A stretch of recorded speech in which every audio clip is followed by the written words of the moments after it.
Finding the perfect niche. In internet marketing blogging parlance, a niche is essentially a subject matter. This is the topic that you will be writing about, and in turn, the industry that you'll be promoting. In the vast majority of cases, affiliate marketing will involve creating content in some form or other. This means you're going to need to write about this topic and find a large audience of people who are interested in reading about it. But at the same time, this will also define the type of product you're selling. If you write about fitness, then you'll need to sell fitness-related products. If you write about music, then you'll need to sell something to do with music, etc. Depending on your niche, you may find that products and services tend to gravitate more toward the high end or the low end. Choosing the right niche is very important when trying to become a successful affiliate. The Goldilocks niche. Some niches are too big. Some are too small. Others are just right.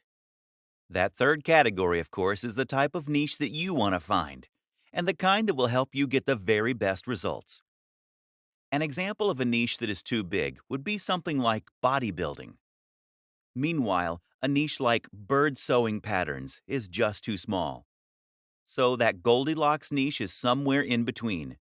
For example, instead of writing about bodybuilding, you could write about bodybuilding for students.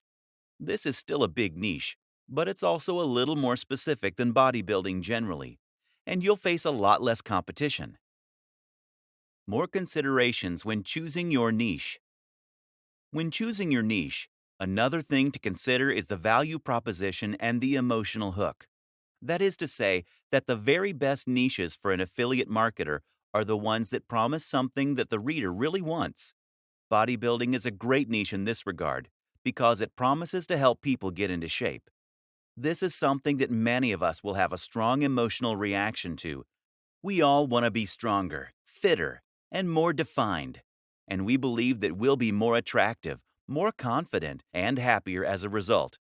Buying an ebook on fitness seems like a great first step to becoming hot and sexy, and thus we're very happy to spend $30, $50, or $100. Now compare this to the cat niche. The thing is, no matter how much someone loves cats, a cat jumper isn't going to change their life. That means you can't charge much more than $5 or $10 for it. This means you need a much higher turnover in order to make the same amount of profit. The single most important factor: your involvement with said niche. If you don't know anything about fitness, then you should not create a blog about fitness. If you have no particular interest in knitting, then stay away from that niche. The only caveat is this rule: if you are working with a writer or advisor who does love the subject. Becoming a thought leader, the true path to riches.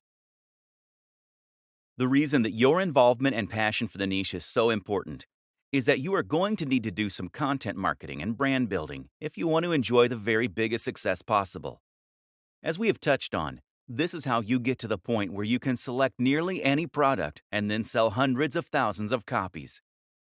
But to get to this point, you need to consistently provide free value for your audience.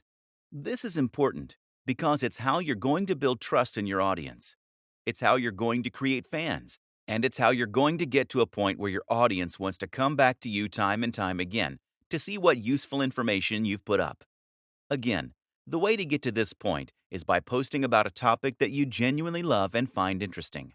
Of course, there is a moral consideration here, with great power and all that. The sales funnel. A sales funnel is a term used to describe a series of interactions you have with a potential buyer that will allow you to gradually convince them to buy from you. The thing to remember here is that most often people don't buy from strangers. If someone came up to you on the street and offered to sell you a product, you would almost always say no. In affiliate marketing, we can do this legwork by communicating with them in other ways. That might mean by giving away a free report or inviting them to an online seminar. It might mean getting them to sign up to a mailing list. Use an autoresponder like MailChimp or Aweber. This is how you convert a cold lead into a warm lead. They say that you should try to make 5 touches before attempting to sell. This way, the lead will know and trust you well enough to consider spending money on your brand. Two of the very best strategies you can lead are to create a mailing list and to sell something that is extremely cheap. The mailing list is a very popular strategy in the world of affiliate marketing. Usually, you will offer your subscribers something free, like a PDF report, in exchange for signing up. From here, you can then communicate with them directly in their inbox, which in turn helps to build rapport and trust. You can then use a sales process via your emails to build hype for products before promoting them to your most receptive audience, while not bothering the people who clearly aren't interested. You can do this with a sequence referred to as AIDA: awareness, interest, desire, action. That's 4 emails that first tease your product, then make it sound interesting, then make it sound amazing, while forcing the readers to wait before giving them the chance to buy.